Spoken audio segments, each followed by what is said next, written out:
ఏపీలో డ్వాక్రా మహిళలకు జగన్ సర్కార్ శుభవార్త చెప్పింది. అనంతపురం జిల్లా ఉరవకొండలో వైఎస్ఆర్ ఆసరా పథకం నిధుల్ని ఏపీ సీఎం జగన్ లాంఛనంగా ప్రారంభించనున్నారు.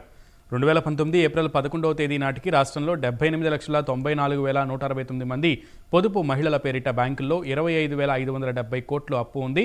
అందులో ఇప్పటికే 3 విడతల్లో 19,175.97 కోట్ల రూపాయలు ప్రభుత్వం ఆయా మహిళలకు చెల్లించింది. ఇక మిగిలిన 6,394.83 కోట్ల మొత్తాన్ని 78 లక్షల మంది ఖాతాల్లో జమ చేస్తారు. ఇక ఆఖరి 4వ విడతగా నేరుగా వారికే చెల్లించబోతోంది. ఇదే అంశానికి సంబంధించి మరింత సమాచారం మా ప్రతినిధి విజయ్ అందిస్తారు. విజయ్. సునీల్, రాష్ట్ర ముఖ్యమంత్రి జగన్మోహన్ రెడ్డి గారు అయితే ఈరోజు అనంతపురం జిల్లా ఉరవకొండలో పర్యటించనున్నారు. అయితే 4వ విడత వైఎస్ఆర్ ఆసరా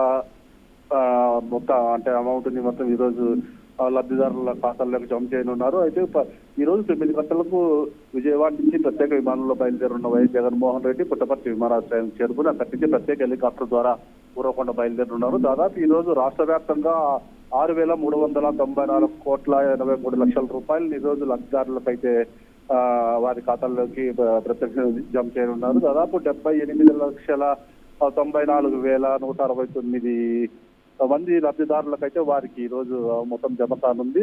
అనంతపురం జిల్లా వ్యాప్తంగా చూసుకుంటే దాదాపు అనంతపురం జిల్లాలోని 180 కోట్ల రూపాయలు డ్వాక్రా మహిళల ఖాతాల్లోకి జమ కానుంది. పావలా వడ్డీతో సహా ఈ రోజు మొత్తం 6,394,000 కోట్ల రూపాయలు అయితే ఇప్పుడు వారి ఖాతాల్లో జమ చేయనున్నారు. అదే ముఖ్యమంత్రి పర్యటన సందర్భంగా ఈ రోజు గట్టి పోలీసు బందోబస్తు అయితే ఏర్పాటు చేసినట్లు తెలుస్తుంది. అయితే ముఖ్యంగా నిన్న విజయవాడలో అంగన్వాడీలు చేసిన వాళ్ళ అరెస్టులకు నిరసనగా ఈ రోజు ఎటువంటి అవాంఛనీయ సంఘటనలు జరగకుండా ఈ రోజు జిల్లా వ్యాప్తంగా దాదాపు 2,500 మంది పోలీసు యంత్రాంగం చేతి ఈ రోజు గట్టి బందోబస్తు ఏర్పాటు చేయనున్నారు. సునీల్.